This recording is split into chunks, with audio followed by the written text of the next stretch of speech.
مرحبا بكم مشاهدينا الكرام في هذه النشرة الإخبارية العاجلة، وهذا أبرز عنوانها: شركات نسائية لتموين العصابات بطرق لا تخطر على بال.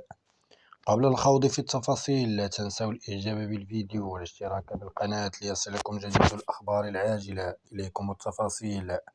ابتدعت نساء بمدينة الدار البيضاء فكرة إبليسية لتحقيق أرباح مالية كبيرة، وذلك عبر اقتناء عدد من الدراجات النارية الصينية الصنع وكرائها لفائدة لصوص لتنفيذ عمليات سطو والسرقة بعدد من الشوارع البيضاوية مقابل مبالغ تتراوح ما بين 300 درهم و 400 درهم في اليوم حسب نوعية الدراجة المكتراة.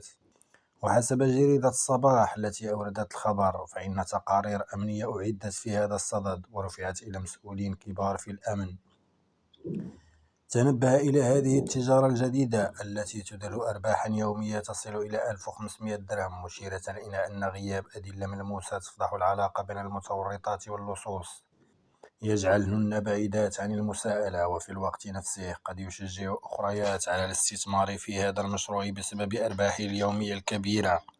واعتبرت المصادر الصفقة في بين مالكات الدراجات النارية واللصوص مربحة للطرفين، إذ أن مالكات الدراجات إلى جانب الأرباح اليومية الكبيرة ينجحن في استرجاع دراجاتهن النارية من الحجز في حال تم اعتقال اللصوص من قبل الشرطة عبر تقديم شكايات تفيد فيها صاحبتها أن الدراجة سرقت منها في ظروف غامضة، كما أن اللصوص بعد أن كانوا يفقدون دراجاتهم النارية سيما غالية الثمن بعد مصادرتها صاروا يقبلون على اقتراء الدراجات لتنفيذ عملياتهم الإجرامية.